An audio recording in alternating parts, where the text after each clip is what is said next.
Começamos mais um Arena Livre. Eu, Gustavo Castellucci, meu parceiro Bruno Porciúncula. Estamos aqui em tons de azul, né? Exatamente. Hoje não foi combinado, não, foi sem querer. E hoje a gente recebe mais um campeão olímpico. Deixa eu apresentar logo o nosso querido Ricardo, né? Campeão olímpico em 2004, né? Nos Jogos de Atenas.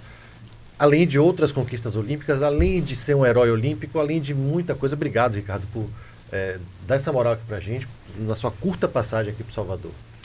Obrigado, eu que agradeço pelo espaço, poder estar participando do programa. Obrigado também a Bruno. Para mim é sempre muito gratificante poder voltar aqui a Salvador, acho que e poder reviver muitas emoções, ver familiares, amigos, poder de alguma forma contribuir também com o esporte, o vôlei de praia, e poder estar trocando um pouquinho da minha vivência fora do que foi o vôlei de praia e participar de ações como a gente está aqui agora. Para mim é sempre muito bom.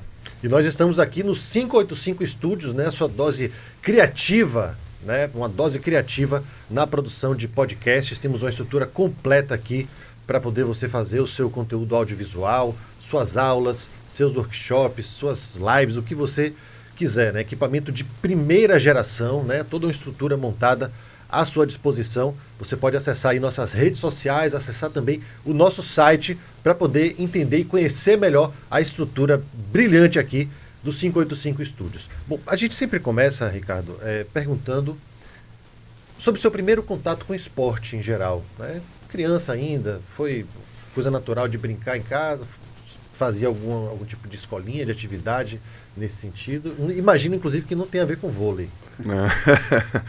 Olha, eu vou dizer que eu passei por vários esportes, né? Assim, o que sempre chamou a minha atenção foi o futebol. Eu sempre sonhei ser goleiro.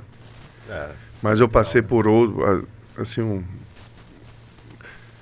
judô, taekwondo, karatê, boxe, jiu-jitsu. Nossa, futebol, e aí depois do futebol eu fui pro voleibol. E aí eu tô até hoje, mas eu sempre que eu posso, eu faço outras atividades paralelas que me ajudam também, né? Eu fiz, sempre assim que eu tô de férias, eu volto a treinar. O que eu sou mais presente assim, eu fiz muitos anos boxe e jiu-jitsu eu faço até hoje. E você começou sua parte esportiva onde? Na escola mesmo, no colégio? Como é que foi? Na rua. Assim, por brincadeira na rua, na Ladeira dos Galera, ali na Arlindo Fragoso, perto da Fonte Nova. Eu era apaixonado pelo xarel. Todo jogo que tinha, eu tava no final, eu corria para lá. Mas era entre amigos e aí eu sempre que podia, eu estava fazendo algum esporte. Mas eu comecei... Eu acho que o judô foi meu primeiro esporte que eu comecei a treinar, assim, desde jovem. Eu devia ter uns 10 anos de idade, que era perto ali de minha casa. E aí depois eu fui pulando de galho em galho. E o futebol, você foi goleiro, chegou a treinar no Bahia, na Vitória, era mais coisa de... Cheguei a fazer a peneira do Bahia, na época era o Mota, antes dele levar todos os atletas dele, assim, uma grande parte pro Vitória. Tinha um conhecido que morava lá na rua, perto da minha, na rua de cima, ali no Castro Neves, que ele fazia parte do processo de futebol. E ele acabou me indicando pro Mota, eu fui lá, fiz os testes, passei, mas depois de um tempo, sabe, a paixão mudou pelo vôlei, acabei deixando o futebol de lado. E como é que foi essa mudança? O que você viu no vôlei que te encantou tanto? Você aí foi no vôlei indoor, né? Eu comecei o voleibol indoor, mas pela oportunidade, porque o vôlei de praia ainda não tinha a nível de renovação, escolinhas, era mais o vôlei indoor, a parte de clubes. Então, por incentivo de primo, tinha Paulão que...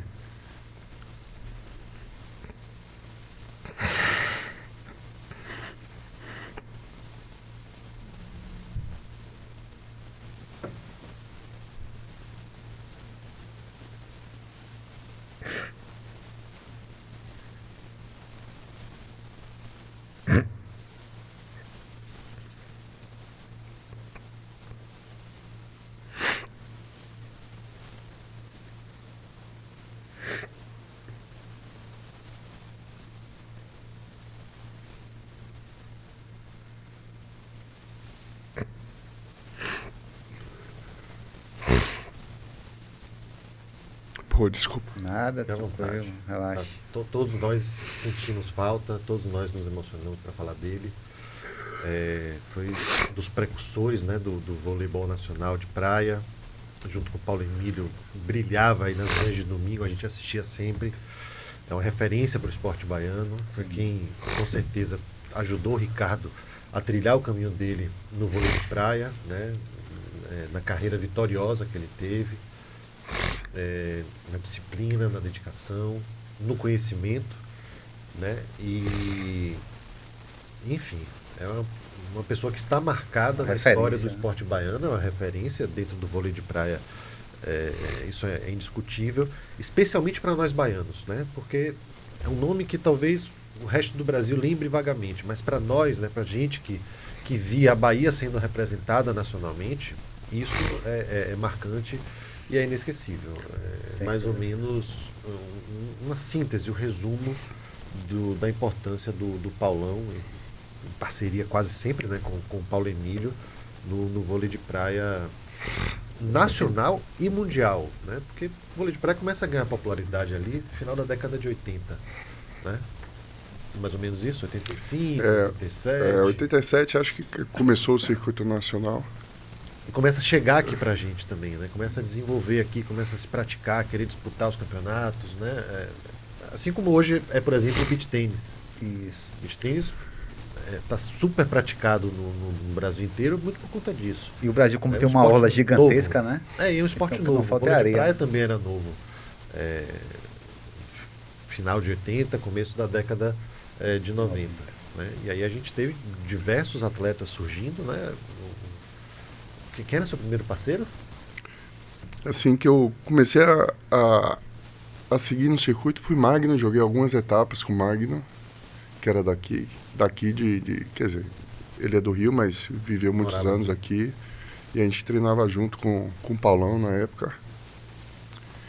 E aí depois eu fui para jogar com o Everaldo, que era outro baiano. Aí eu fui na época que eu me dediquei 100% ao vôlei de praia. Aí foi já começando a temporada com o Everaldo. E depois aí eu acabei saindo de Salvador, fui morar em Vitória. E fiquei lá por 2 anos até ter o convite de Zé Marco. Zé Marco tinha acabado de ser bicampeão do mundo, assim, para mim foi uma surpresa muito grande, assim. Eu acabei me mudando para João Pessoa em dezembro de 97, e aí eu fiquei lá durante 20 anos. E como foi para você essa chamada de Zé Marco, né? Um cara que tinha sido acabado de ser campeão mundial, te chamando para ser parceiro dele no vôlei de praia. Assim, era pessoal, né? Não tinha gente ligando pra gente. O cara deve ter te ligado, imagina. Foi muito engraçado, porque eu não tinha muito contato, assim, de amizade com o Zé Marco, né? Até porque eram uns círculos de amizade diferentes dentro do circuito. E foi durante uma etapa em Belo Horizonte, e a gente estava era assim, já no início da noite. Aí meu telefone, eu estava no quarto, o telefone do quarto toca e... Oi, Ricardo, tudo bom? Aqui é Zé Marco. É trote. Eu não entendi nada. nada. Na cadeira aqui, peraí. Que foi, cara? Ele, eu tô querendo conversar com você, dá pra você vir aqui no quarto, não sei o que, tá. Aí eu falei, tá bom, eu tô indo aí.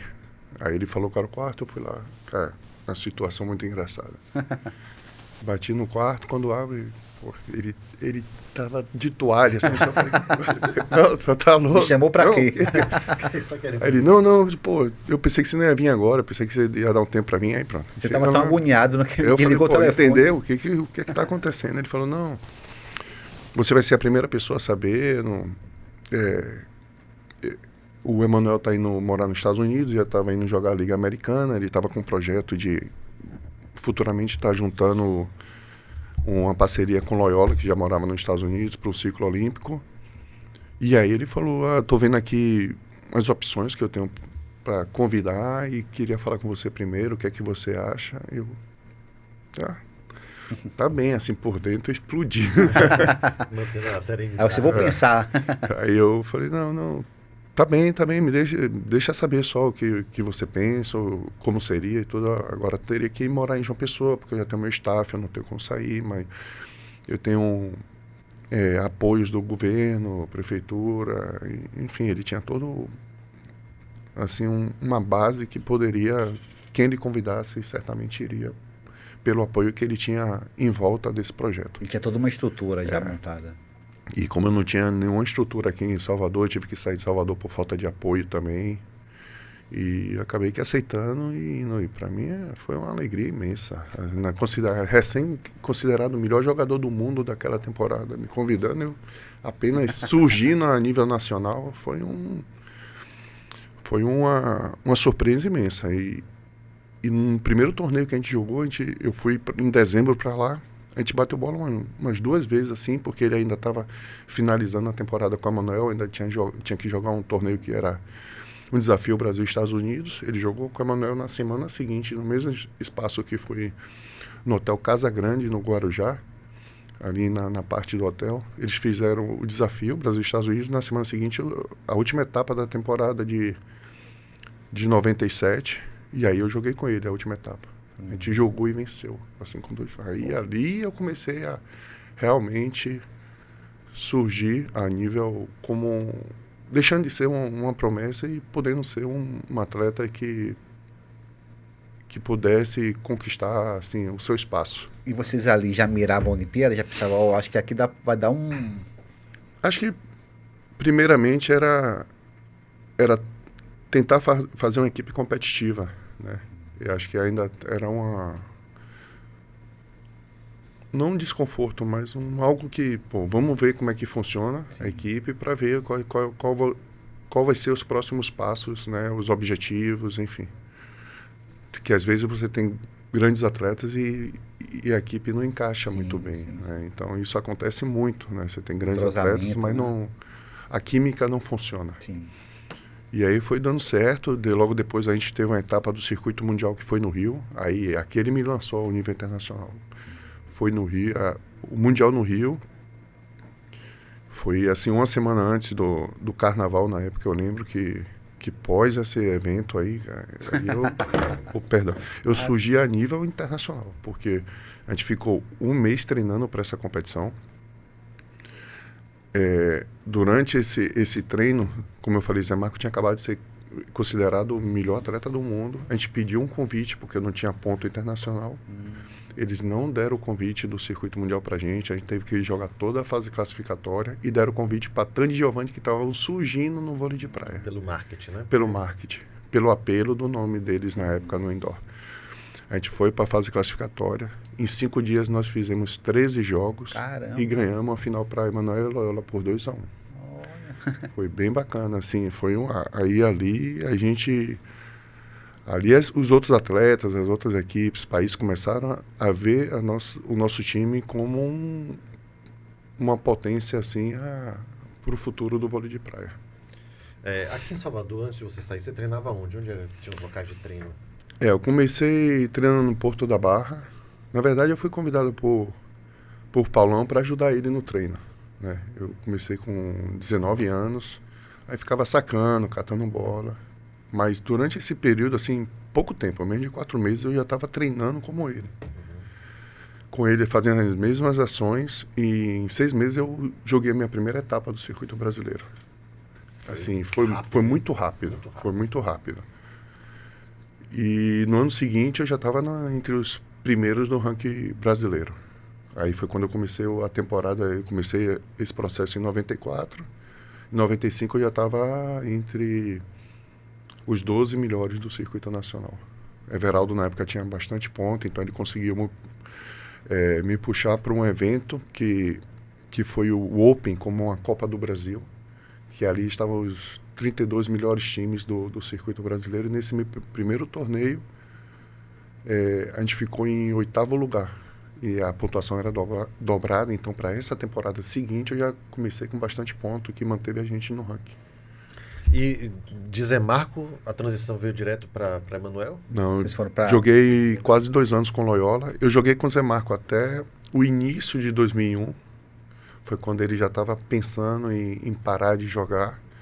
E como o circuito mundial é muito competitivo, Zé já não estava mais na mesma ênfase de treinamentos. Assim, ele, eu não sei se eu quero seguir. E eu falei, Zé, me desculpe, mas eu estou começando a minha vida profissional, você já está pensando em parar, então eu vou tentar ver outras opções que eu possa seguir. E aí foi depois no início da temporada de 2001, aí eu acabei formando a dupla com Loyola, que foi muito boa também, assim, a gente venceu bastante. A gente estava liderando o ranking de 2022, quando surgiu a oportunidade de jogar com o Emanuel. 2002. 2002. Então, temporada de 2001 e quase até o finalzinho, até uma etapa antes de terminar a temporada de 2022, eu estava com Loyola. E aí foi quando surgiu a oportunidade de jogar com o Emanuel. E o Emanuel falou, eu largo tudo nos Estados Unidos para jogar com você, volto para João Pessoa, e aí a gente começou. Ele já deu entrevista uma vez dizendo que sem você ele não alcançaria a carreira que ele alcançou, não conquistaria tudo que ele conquistou. Sem modéstia, ele está certo? Eu acho que eu devolvo da mesma forma. Assim, eu acho que a equipe ela tem que se completar. E é bem isso. Acho que foram 11 anos de parceria. Da dupla. Aí foi o último título do circuito brasileiro. Acho que foi na minha formação com o Emanuel, né? Sim, sim. Ele já estava no 9º título do circuito também. Ele começou bem antes a jogar o circuito nacional. E eu estava no meu 6º título. A gente conquistou a temporada de... Ele com o 9º e você com o 6º. Nada mal, 15 títulos. Assim, meu 6º título de temporada foi aqui em Salvador. Foi ali em Pituaçu, que foi a última etapa, assim, que eu competi aqui em Salvador. Foi ali em Pituaçu. A gente conquistou a etapa e a temporada do circuito nacional. Depois disso... Aí o PAN, né? Aí o PAN em 2007. Depois disso, ainda fui ser campeão brasileiro mais uma vez com Álvaro na temporada 2020 e 2021, aí nos Jogos Olímpicos de 2004. Atenas. Em Atenas. Tinha essa coroa, né? Tinha coroa. Era 100 anos, né, da criação dos Jogos. Eu acho que era Atenas, por isso que foi em Atenas, né? Foi em Atenas e foi bem... Mas você começou na Olimpíada em 2000, né? Como é que foi essa primeira ida à Olimpíada? Foi com o Zé Marco, né? Foi com o Zé. E como é que foi essa primeira ida para a Olimpíada? Você jovem, imagino que até Edivaldo Valério falou que era uma coisa louca aquela Vila Olímpica lá. Era uma Disney para o esportista. Pra gente foi, assim, eu não vivenciei tanto assim, o espírito olímpico na época, porque a gente ficou bem longe. A arena do vôlei de praia, ela ficava quase 1h30 era bastante assim, e o trânsito lá era intenso. Então não valia a pena a gente estar. Muitos atletas ficaram, mas pra gente, na Vila, muitos atletas ficaram, mas o vôlei de praia ficou em um hotel em frente à arena, a gente só atravessava a rua. E aquilo tirou um pouco, pra gente foi muito bom. Porque tirou um pouco o foco pra gente não se deslumbrar, não deslumbrar. Zé Marco já tinha ido para uma Olimpíada, mas para mim era algo novo. Que idade você tinha? Eu tinha 25. Eu tinha 25, mas era um evento diferenciado para mim. Acho que poderia afetar de alguma forma, mas e eu sempre pensava, vai ser um evento normal. Eu me blindava dessa forma. Como a gente estava indo muito bem durante a temporada, foi um ano que a gente foi campeão do circuito mundial na época e a gente estava indo muito bem. Eu falei, Zé, vamos seguir como circuito. E aí eu tinha minha comissão técnica antes do primeiro jogo. Foi engraçado, assim, antes do primeiro jogo a gente foi andando assim, eu fui andando na frente, eles vieram assim, e Zé ficou mais atrás. Aí era o Cajá, o Gilmário, que a gente chama de Cajá, e o Rossini. Ele ficava assim, Ricardo, pelo amor de Deus, Zé Marco tá nervoso. Eu falei, como assim? Zé Marco nervoso, segundo a Olimpíada. Ele, você tem que fazer a diferença, você tem que jogar, você tem que... Que responsabilidade, hein? Olha o peso. Rapaz. Mas foi assim... Foi um evento bacana, foi um evento assim que me testou e me preparou para 2004. Você acha que aquilo ali foi tipo um estágio para 2004 você ganhar ouro? Exatamente. Porque ali eu já tinha passado por todo o processo e sentido, assim, o momento do que é subir no pódio, a responsabilidade de representar o país, de não ter, não digo assim, não ter tido sucesso, porque a medalha olímpica para um atleta é sempre muito, muito marcante, mas assim, chegar no topo, né? Eu vivenciei assim todos os processos que você passa nos Jogos Olímpicos. Então, aquilo me preparou para 2004, certamente. E para 2004, a gente começou a trazer, acho que, novas armas que a gente não tinha em 2000. Né? A gente começou a trazer estatístico que a gente não tinha. A gente trouxe uma profissional da psicologia do esporte para trabalhar com a gente, a preparação de foco, de mentalização. Então, a gente começou a estruturar o vôlei de praia de uma forma que não existia a nível mundial. Então, isso fez uma diferença enorme para 2004. Tinha um corpo de profissionais. Um corpo. A gente incorporou ainda mais com não digo novas ferramentas, mas novos profissionais, novas armas, para que a gente pudesse chegar em 2004 muito mais preparado. Isso mostra a importância da psicologia no esporte, né? Porque tem muito jogador de futebol que acha que psicologia é coisa para doido, que não precisa, tá aí você falando que até um psicólogo pensando, né? Porque é uma barra, né? Pra gente se pensar. Né? É um suporte para o atleta, né? Mais nutricionista, tem os médicos, etc. Exato, e para a gente foi muito importante, porque a gente começou a trabalhar a visualização de cada ação, a melhorar a respiração, como a gente respirar, como aquecer mais rápido o corpo pela respiração. Foi um processo muito bacana, tanto é que ela lançou um livro pela história do trabalho.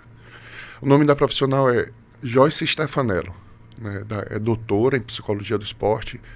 Ela é formada em educação física e doutora em psicologia do esporte. Então ela vem, teoricamente, da área esportiva e focou esse trabalho todo na gente, no nosso time. Então esse trabalho que ela publicou foi todo voltado para o trabalho feito nos Jogos Olímpicos para a medalha de ouro. Que massa. Né? E depois ainda veio, né? Você foi com 25, com 29 e depois já com 33. Só que a carreira foi bem longeva, né? Mas já com 33 ainda... Em 2008, né? Mais uma medalha. Em 2008, foi Pequim, a gente vinha também como favorita. As duas, tanto Atenas como Pequim, eu fui com lesão.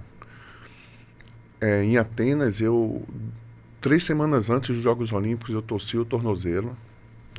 A minha parte ligamentar do tornozelo, ela meio que desgastou, quase que eu rompia, eu tinha que fazer cirurgia. Mas foi uma recuperação. A sorte da gente que tinha um conhecido nosso, professor de universidade na parte de fisioterapia, que morava em Portugal. A gente fazia sempre base em Portugal. Jogava o circuito mundial, voltava para Portugal, porque a gente tinha estrutura. Em 2004, a gente ficou 4 meses em Portugal fazendo toda a nossa base olímpica, foi toda lá. E tinha esse profissional que já trabalhou com voleibol na seleção brasileira, do indoor, então já tinha experiência toda de lidar com esse esporte, e foi o que me salvou. Foi o Rodolfo Filho, ele deu toda a estrutura, senão ia ter que voltar para o Brasil, quebrar todo esse processo. Então eu fiz toda a minha preparação, minha recuperação lá. E em 2 semanas eu já estava competindo no alto rendimento. Tanto é que em 2004 eu jogo de bota. Para eu não ter a instabilidade, porque eu não tinha ainda. Né? É bem complicado. Porque quando você tem atuação, você perde teoricamente a estabilidade, né? Então, com o tempo, você vai voltando. E não é para estabilizar uma pessoa de 1,60 m, né? de 60 quilos. Um pouquinho mais alta, né? Mais pesada. Exato. Como dizem popularmente, quanto maior a altura, maior a queda. Né? E, de fato, seus ossos pesam mais, a sua massa muscular. E a areia fofa, né? É uma complicação a mais, né? Você torceu treinando? Na competição. Porque às vezes torce no meio da rua, né? Pisa no buraco. Foi durante uma competição, uma bola que ficou muito espremida ali na rede, na disputa com... Tava eu jogando contra um time dos Estados Unidos, e eu tava no bloqueio, aí o atacante veio, passou por debaixo, quando eu caí eu pisei no pé dele e acabei torcendo. Nessa época os principais adversários eram americanos, né? Para 2004 tinha Estados Unidos, a Suíça. Tinha a Suíça, que estava no momento... Suíça, Alemanha, tinha um time bom. Estados Unidos tinha times, mas não. Eu acredito que essa Olimpíada não foi tão forte comparada a outros ciclos olímpicos. Já tivemos outros ciclos com americanos, com equipes mais competitivas. E assim, de todos os Jogos Olímpicos, independente da medalha que você conquistou, assim, qual foi o jogo mais importante para você, o mais desafiador, aquele que você achou que não ia dar e que vocês acabaram conseguindo virar o jogo? Você tem alguma memória assim, específica? Teve a semifinal de 2004, que foi um jogaço também, foi 2-1. A gente virou, a gente estava atrás no terceiro set de 11-9, foi contra Kobe Rush da Suíça. Eles também eram considerados uma equipe com potencial medalha olímpica, assim, de ouro também. Na época eles estavam muito bem. Teve essa virada na semifinal também, a gente venceu de 15-13, foi duro, um jogo duríssimo. Mas teve contra a Rússia em 2008, esse aí foi emblemático pra gente. A gente perdeu o primeiro set. O russo lá, o Kolodinsky, ele sacava mais de 100 km por hora. A gente defendia a bola, a gente não conseguia passar, a gente tinha que tentar passar para cima. E aí o parceiro tentar fazer o melhor levantamento possível. A gente perdeu o primeiro set. O segundo set, eles botaram 20-18. 20-18. Sacaram em mim. Eu lembro que larguei uma bola no corredor. Ele defendeu. Aí veio para fazer a transição de ataque, eu bloqueei. 20-19. Fui pro saque, saquei, outro bloqueio. 20-20. Saquei mais uma vez, outro bloqueio. Aí o jogo muda, porque aí passa a ser psicológico. Sim. Né? E aí a gente venceu, acho que 26-24, algo assim, o segundo set. E aí o tie break, quando você perde, né, toda aquela tranquilidade que você tinha, porque você comandava o jogo, aí eles já perderam toda a confiança e a gente ganhou de 15-12 esse no terceiro set. Porque já não era mais...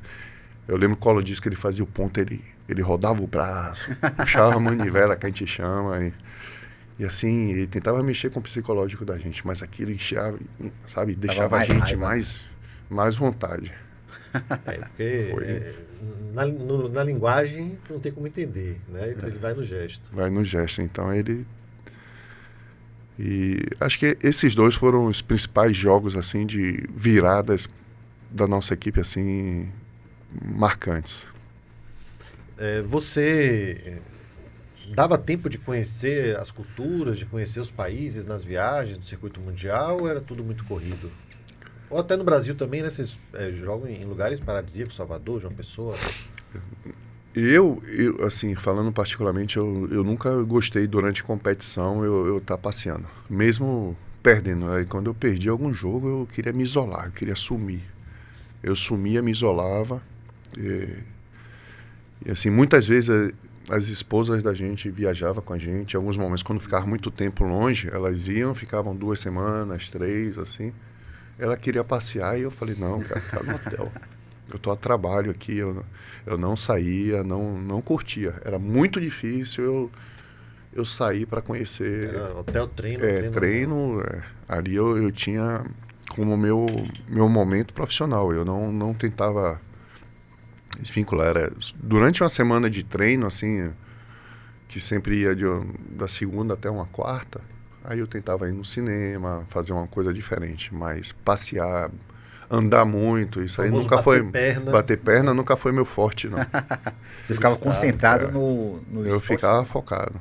Tanto ela ficava assim, pô, você parece um velho. Eu falei... E seus parceiros tinham essa semelhança com você em termos de comportamento? Ou tinha alguns que você tinha que segurar? Zé Marco ficava mais no hotel também. Emanuel também, ele era...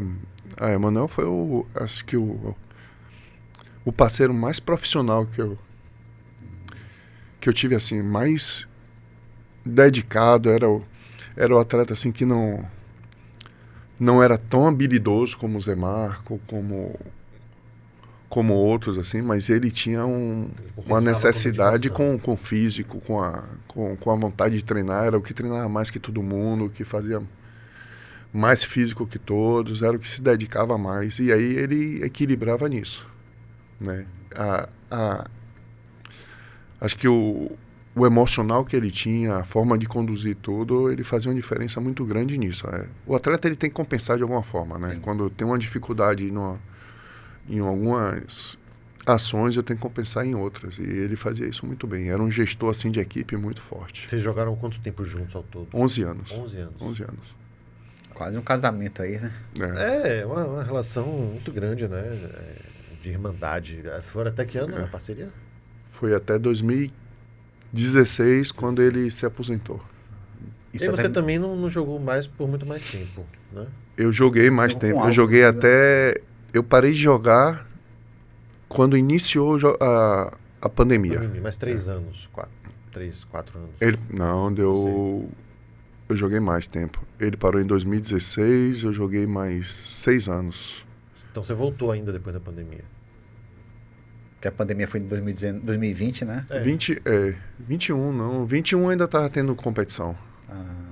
21 voltou com aquelas questões de segurança. Você chegou a jogar com eu joguei... 19 eu fui campeão brasileiro em 2019, com 45 anos. O mais experiente da história, para dizer o mais velho da história, a ser campeão brasileiro. Foi com Álvaro. E aí, com 46, eu fui vice-campeão da temporada jogando com Vitor. Aí, do circuito nacional, foi meu último parceiro que eu joguei uma temporada inteira. E como é que era você nessa história? Você provavelmente era o mentor do seu parceiro, né? Que eles eram mais jovens, né? Eram mais jovens. E como é que você lidava com isso? Era tipo, você chegava a ser treinador deles também, ajudava nisso?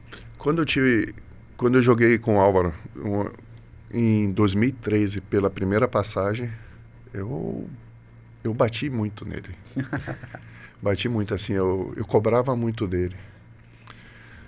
Porque eu tive, assim, Emanuel, tive outros atletas ali com quem eu joguei, o Márcio, que você não precisava falar muito, eles já faziam a leitura.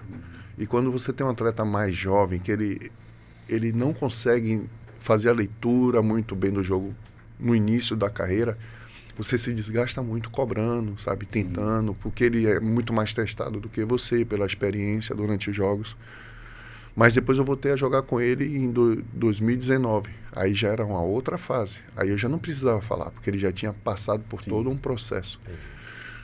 E acho que os últimos 3 anos que eu tive como atleta ainda jogando profissionalmente, eu fui um parceiro mais tranquilo. Mas antes eu fui um atleta que eu cobrava muito, brigava, exigia, pegava pelo braço e falava, você vai ficar aqui, não saia daqui. E você foi campeão mundial em 2003 e 10 anos depois, né? O que você fez tanto para evoluir com um parceiro e depois com outro? Para esses 10 anos terem de diferença de campeonato mundial? Eu acho que você está se reinventando como atleta, né? Porque você vai ser estudado a todo momento. Cada temporada você tem que ter algo novo para você não se tornar um alvo muito fácil, né? Você tem que... A evolução do esporte, ela é... Não digo diária, mas é a todo momento, é constante, né? A dinâmica que hoje o vôlei de praia se tornou é totalmente diferente do que eu tinha até quando eu jogava, quando eu parei de jogar em 2021. É um jogo mais rápido. Hoje você vê os atletas fazendo o levantamento com salto e aí decide se vai levantar ou se vai atacar uma bola de segunda. Na época que eu jogava, que eu iniciei até com a Manuel ali, só tinha uma equipe que conseguia fazer isso, cara, a equipe australiana. A todo momento, ele saltava em todas as bolas, passava uma bola mais aperto, levantava do outro lado e eu como bloqueador ficava igual um louco, assim, pra onde vai. Era muito difícil. E hoje se torna uma coisa que os principais times hoje no nível internacional eles já estão fazendo com uma facilidade muito grande, né? Deixou de ser algo assim de uma equipe só para todo mundo se adaptar a esse sistema. Deixou de ser um recurso individual e passou a ser uma realidade de todos. Coletivo, né? Coletivo. É porque agora a estrutura também dos jogadores está muito maior do que da sua época, né? Que estava mais ou menos da sua época de 2004, já estava melhor, mas hoje em dia deve ser todo um staff de gente, de alimentação, de tudo, suplemento, todo esse processo, né? E treino também, né? Teve várias mudanças durante o meu período, né? A diminuição da quadra, a mudança do sistema de jogo de pontos, né? O momento da troca de lado. Era um jogo muito mais técnico.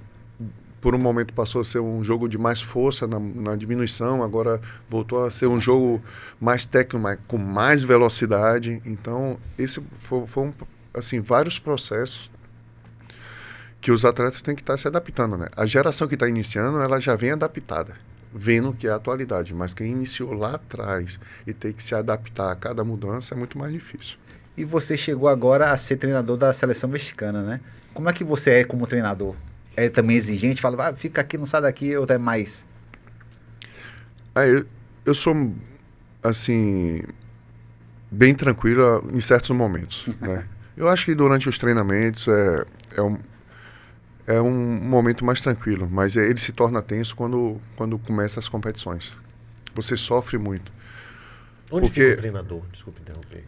No vôlei de praia. O vôlei de praia, o circuito mundial agora, essa última temporada, iniciou, assim, o treinador passou a fazer parte do banco junto com os atletas. Mas ele não pode falar. Ele senta ali e só pode passar alguma informação quando pede tempo ou quando termina o set. Né? Ele não pode passar informação durante a competição. Isso no circuito profissional. Agora, nos subs 21, 19, você pode falar a todo momento como vôlei indoor. Passar informação a todo momento. Eu acho que o futuro eles vão liberar também para o evento principal, né, o aberto, para que os técnicos possam passar informação. Você acha que é bom ou não?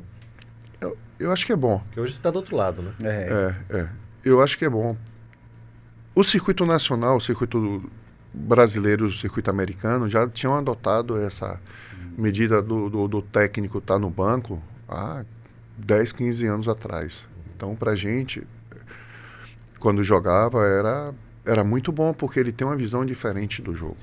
Né? Às vezes está sendo pressionado demais e você não consegue entender o que está acontecendo. Né? E aí você tem um técnico que consegue fazer uma leitura diferente. Vamos fazer dessa forma agora. Esse atleta está tendo uma dificuldade aqui, vamos arriscar mais dessa forma. Eu acho que dá um algo mais no jogo, né? Porque quando você tem duas equipes competitivas, o que vai fazer a diferença é a estratégia que é imposta ali. E quando você consegue pegar o time certo, você consegue muda toda a história do jogo. Né? E o idioma? Foi um problema para você? Você já falava espanhol, teve que aprender? Não, eu já sabia um pouco, porque eu morei... teve um momento que o circuito nacional, em 97, ele ficou parado por renovação com o Banco do Brasil, do vôlei de praia. Então foram quase 5 meses parado ali, sem competição.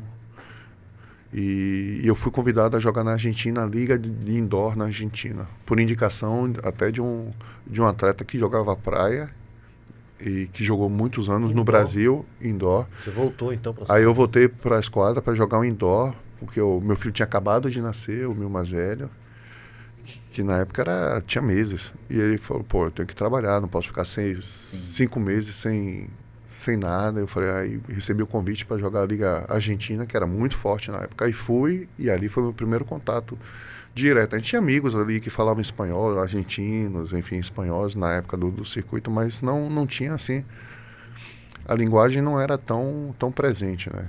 Então eu já vinha, quando eu comecei com a seleção mexicana... Você já tinha uma base. Já tinha mais ou menos algo me virava. O portunhol, né? O portunhol. Às vezes sai o portunhol lá, às vezes você pensa de uma forma e na hora de... Mas eles também estão começando a entender um pouco do português, né? E como começou a rotina para treinar a seleção mexicana? Você mora em Orlando, né? Orlando, Estados Unidos. A base é lá? Tem base aqui em João Pessoa, né? Tem uma base de negócios em João Pessoa. Minha esposa e o meu mais novo e minha filha do meio moram nos Estados Unidos hoje. O meu mais velho, como ele hoje agora está com 29, ele joga o circuito nacional aqui, joga o brasileiro. Matheus, bota aquela fotinha dele com o filho aí também pra gente... Ele que já... você acabou enfrentando, né? Eu joguei contra ele. Aí ainda estava competindo. Ali foi 2000... Olímpica, hein? Não, foi engraçado. Aí foi o meu primeiro pódio. Aí, 97, que eu tô com ele no colo. Foi em Vitória. Aí depois eu joguei contra o Pedro, que foi acho que 2018 ou 2019. E foi engraçado que todos os atletas botaram esse para ser o último jogo do dia. Foi à noite. E todos os atletas estavam na arquibancada torcendo por ele. Pô, foi assim... Foi um momento muito bacana, marcante, mas... Depois eu tive outra oportunidade, a gente jogou contra, e mais uma ou duas oportunidades. A primeira acho que é a mais complicada, né? Aquela primeira... Mas ele é determinado, ele vem, ele não queria saber, ele queria ganhar do pai, assim, eu vou ganhar, vou ganhar. O adversário fica de lado. E eu falei, eu te conheço, o pai ganhou. Eu falo para ele, você nunca ganhou de seu pai. E você como treinador, se inspira em alguém que treinou você? Quem é a sua inspiração como treinador? Eu tive passagem por grandes treinadores. Cajá, com quem eu treinei aí praticamente todos os Jogos Olímpicos.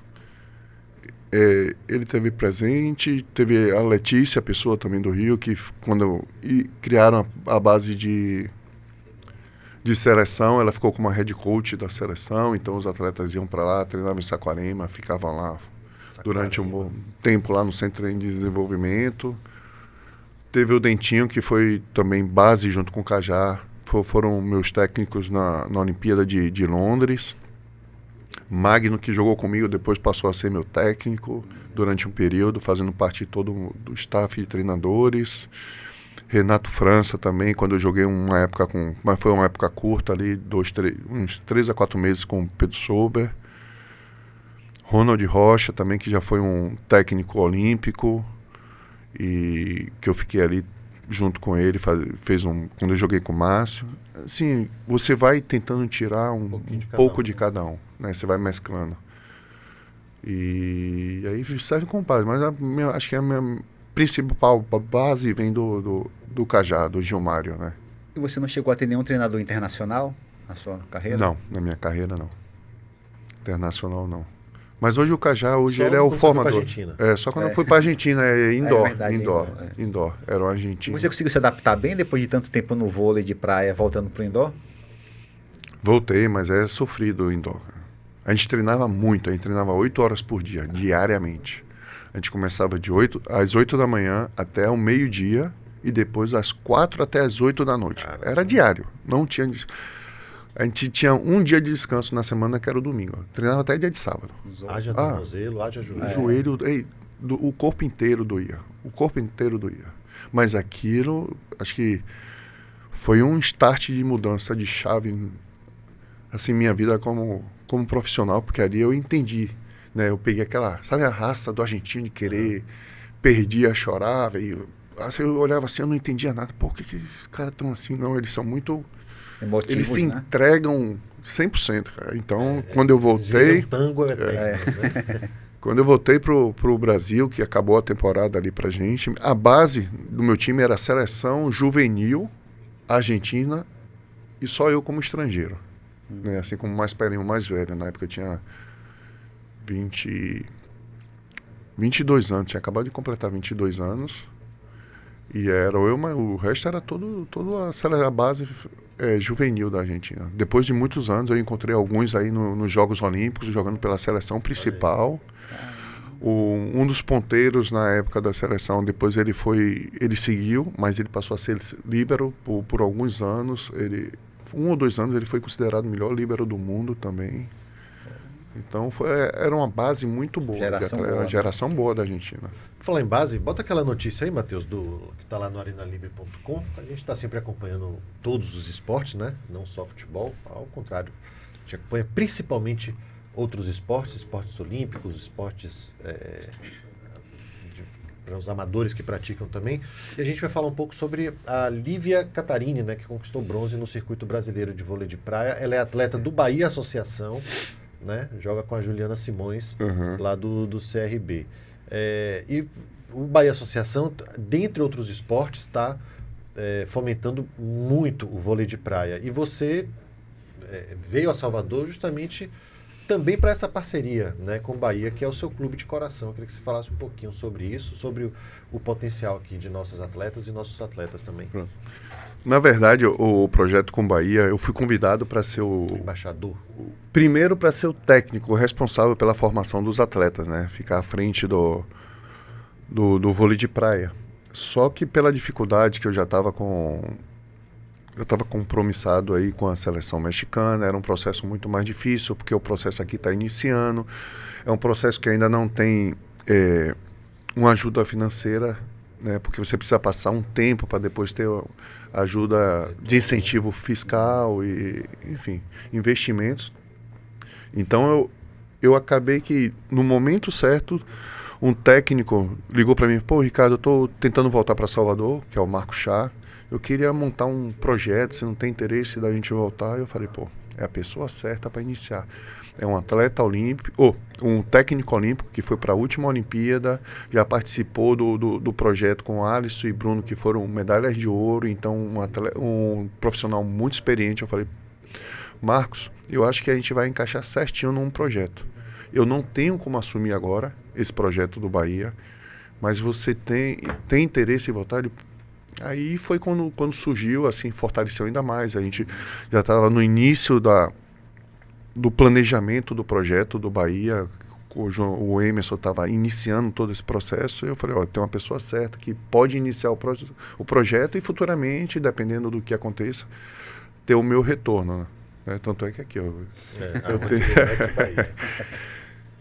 E eu falei assim, inicia-se o projeto, vamos ver até o que vai acontecer daqui para frente e futuramente a gente vai estruturando pouco a pouco e dando, acho que, ênfase mais ainda para que o projeto seja o futuro, que o projeto inicial é ter equipes olímpicas dentro desse projeto, né? Poder o Bahia representar junto com seus atletas nos Jogos Olímpicos, como aconteceu em 2000, que mais da metade da delegação foi de Vasco, né? Sim.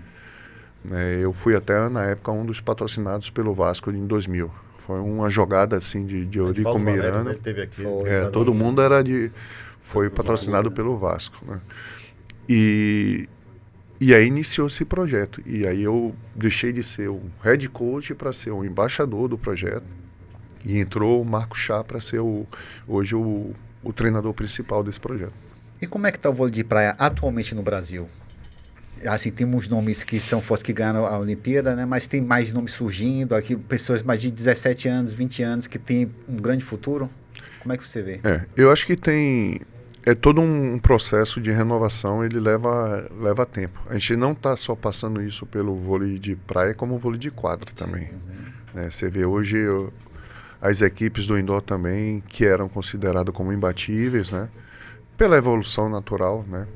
A qualificação também de outros países com suas seleções, isso dificulta mais, né? O esporte vai se tornando mais popular, então outros países vão começando a investir mais. Mas eu acredito que o Brasil, pela potência, pelo circuito que tem, a gente tem sempre um passo maior. É uma dificuldade que eu não tenho no México. Eu não tenho uma liga nacional no México. Eu tenho que recrutar o atleta e preparar o atleta dentro da seleção. Aqui a gente já tem um ponto maior, que os atletas jogam o circuito nacional e dali os técnicos começam a convidar para treinar nos seus centros de treinamento e ali depois são convidados a fazer parte de seleção. Isso nas categorias de sub, né? Então, o meu processo é diferente, é muito mais difícil. Mas eu vejo o Brasil sempre como uma potência, né?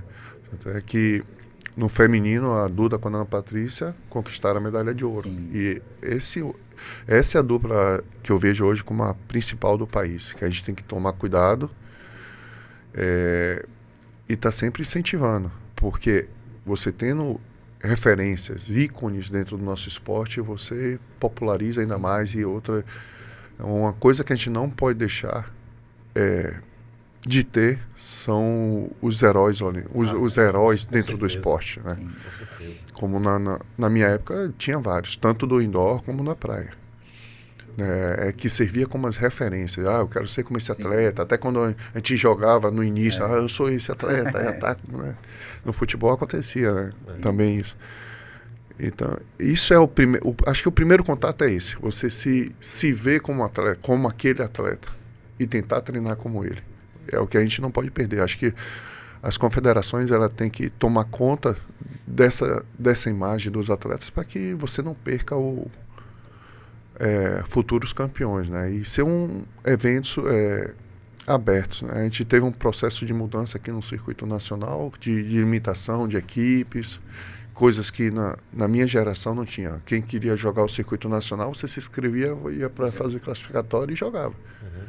Hoje você tem a limitação de número de equipes. Então, quem tem 0 ponto, como é que você vai jogar aquela competição? Começar, né? Como é que eu começo se eu não tenho uma permissão de jogar porque eu não tenho ponto? Então, a gente tem que tomar cuidado com esse momento que está, né? A gente não pode perder a chance de futuros campeões estarem surgindo. Tem que ser acessível. Tem que ser acessível. Nem todo mundo tem pontos, né? E às vezes até condições de chegar lá e tem que começar de baixo mesmo, do zero. Ou cria eventos paralelos que também possam contabilizar. É o que acontece lá nos Estados Unidos, né? Tem a liga profissional deles, mas ao mesmo tempo ele tem várias outras empresas que fazem competição e que aquelas competições também valem. Não no mesmo peso a pontuação, mas pelo menos eles estão pontuando para começar a iniciar. Sim. Começar de algum lugar, né? De não algum dá para lugar. sair do zero ali, porque você não vai ter chance de jogar com o principal evento, né, do país. Agora você falou. Hoje a gente tem essa questão das quadras, né? Não tem só na praia. No vôlei de praia não se restringe só à praia. Hoje, principalmente quadras de futebol, beach tennis, você já tem as quadras que atendem esses esportes de praia coletivamente, né? Exato. Em qualquer lugar, né? Não precisa ser só na praia. Exato. Né? E você tinha falado antes sobre como é que você convoca no México, né? Como é que você não pinça esses atletas, já que não tem uma competição como aqui? Eles têm os seus centros de treinamento. Eles chamam, as federações lá, eles chamam de associações estaduais, né? Suas associações, eles fazem suas competições, né? Eles incentivam. Lá é um pouco parecido com os Estados Unidos, assim, as escolas e universidades de lá, eles fazem suas ligas, né, suas competições. Então você tem que estar indo olhar esses eventos universitários para você estar recrutando esses novos atletas, né? E tem mexicanos bons aí que você já está vendo aí no futuro para atrapalhar o Brasil? Tem. Porque eu tive em 2 momentos na seleção mexicana. Eu iniciei em novembro de 2022. Fiquei 2023, 2024. No início eu saí, porque eu falei, eu preciso ficar um pouco com minha família. Eu estava há muito tempo já como atleta, viajando bastante. Eu quis, nesse momento, estar trabalhando com vôlei como técnico, mas estar mais presente com minha família. Aí eu voltei a ser técnico. Aí eu falei, eu preciso de mais um tempo com minha família. Aí criei um projeto nos Estados Unidos, fiquei 1 ano lá, que foi em 2024, e agora em 2025 o presidente da Federação Mexicana me falou, Ricardo, a gente precisa de você aqui novamente, vou ver o que é que você pode fazer, nos ajude. E aí acabei voltando, porque quando eu saí eu botei um técnico brasileiro lá, que era o Reis, que foi o técnico da Juliana e Larissa. Eu fiz com que, assim, eu tentei fazer com que um profissional também muito capacitado pudesse dar seguimento num projeto que eu iniciei lá. E aí, durante essa primeira passagem, tinham 2 jovens, na época com 16 anos, do masculino, que estavam surgindo assim com um potencial muito grande. E aí a gente recrutou, começou o trabalho, aí eu saí, e aí eu voltei nessa segunda parte, que foi agora em maio de 2025. Aí quando eu voltei, aí eles ainda estavam lá, a gente começou todo o processo, eles já estavam querendo sair. Aí quando eu cheguei, eles, não, a gente vai ficar mais um pouco. Eu cheguei, eles estavam em 8º no ranking continental da Noceca, a gente começou o projeto, aí foi treinando, ganhou um torneio, eles nunca tinham vencido, eles venceram com 18 anos. Aí a gente acabou a temporada em 1º do ranking da Noceca agora. Caramba. Na frente dos Estados Unidos, Canadá, Cuba, que tem um timaço. que a nível internacional está entre, acho que, os 8 melhores do circuito internacional. A gente conseguiu vencer 4 etapas do continente. Foi um ano, assim, histórico para o México a nível do voleibol de praia. A gente foi para a Copa do Mundo, que foi realizada no México, um sub-21 com essa equipe de 19 anos. Agora eles acabaram de completar 19. A gente ficou em terceiro na Copa do Mundo. A gente só perdeu a semifinal, que foi para um atleta que já corre o circuito internacional. Foi campeão do Elite aqui no Brasil, que teve o Elite. Ele foi o campeão, chegou lá já como campeão. A gente fez um jogo duro contra eles, mas acabou que ficando com bronze. Foi muito bom, assim. Mas é assim, você tem que garimpar, tomar cuidado. Às vezes eu gosto de fazer vários tryouts durante a temporada, aí você vem, conhece, e depois você convida de novo, ver como é que ele está, como está sendo feito, todo o processo de treinamento dele no seu centro de treinamento. É um processo assim que tem que ser a longo prazo. Como você não tem uma competição que ajude no desenvolvimento dos atletas, você tem que estar trazendo ele junto para perto de você e você tentando a pouco criando sua filosofia de trabalho, do que você pode tentar melhorar. E você treina só masculino ou feminino também? Já hoje treinar o feminino? Não, eu comecei na seleção, a primeira passagem de 2 anos era para trabalhar com feminino. Aí a gente ficou um tempo, eu fiquei 3 meses com feminino. E aí elas começaram a ir bem, ganharam a etapa do Continental, que foi até no México também, foi muito bom. Há muitos anos atrás eles tiveram uma equipe muito boa, que já tinham vencido a etapa e tudo. Mas aí depois de mais de 15 anos venceram. Aí o presidente da federação me chamou: Ricardo, agora a gente quer que você ajude no masculino. Que fique no feminino e tome conta do masculino, porque o técnico masculino que estava na época, ele estava vindo do vôlei de quadra. Era um mexicano, chama Mário. Ele era líbero da seleção mexicana na época do indoor, mas jogou praia também, algumas etapas da praia, mas não tinha vivência de preparação, de treinamento na praia, então estava aprendendo. Mas era um super técnico assim, que aberto, como a gente conversava, tinha uma química muito bacana. Aí depois ele saiu da seleção e aí foi quando eu voltei, e aí eu voltei para o masculino. Bom, para a gente encerrar, a gente sempre pede dicas, né, de filme, série, alguma coisa culturais, né? Ou que você tenha assistido recentemente. Livros se você também, tiver na memória. Né? Ou um livro que você tenha lido recentemente. Se é que você tem tempo, né? Com tanta dentro das possibilidades. Tem algum que você puxe da memória assim? Ou algum que você goste também, que você eu sempre adorava ver esse filme. Ou esse livro, algum livro que te inspirou, que te inspirado. Você indicou o livro da psicóloga, né? A psicóloga que trabalhou com a gente. Isso, que trabalhou com vocês e usou vocês como exemplo para o livro dela, né? Já deve ser bem interessante. Caramba. Te pegamos, hein? Me pegou, cara. Eu sou assim muito... Eu vou de 8 a 80, assim, sabe? Filmes, séries, eu assisto todas. Que estiver passando, eu vou desde The Chosen, aí, que eu assisti a temporada e estou esperando aí o final, até série de ação nacional, que eu gosto muito também, Arcanjo, eu sou muito assim, sabe? Quem foi que falou? Valério também falou. Arcanjo, Então... Essas séries de ações nacionais estão boas mesmo. Aí minha esposa é mais do lado romântico, aí me bota para assistir com ela. Aquelas séries coreanas, cheio de água com açúcar. Eu não sei, é porque eu sou muito de momento, sabe? Tem momento que eu começo a assistir, daqui a pouco eu paro, aí volto a assistir depois. Tem uma série que eu sou fã assim, que eu já assisti 3 vezes, é imensa. Chama Ressurreição. É uma série turca da época que chama Ertugrul, que ele foi um líder turco antigo que antigamente tinha no Netflix, depois, não sei, depende, acho que muito da região ele aparece. Sim. E eu assisti, esse eu já assisti. acho que 6 temporadas, cada temporada tem 70 episódios. Porra. Caramba. Uma novela, né? Eu já assisti 3 vezes, assim, eu gostava tanto, assim, sabe? Aquele herói, assim, de um país que revoluciona tudo.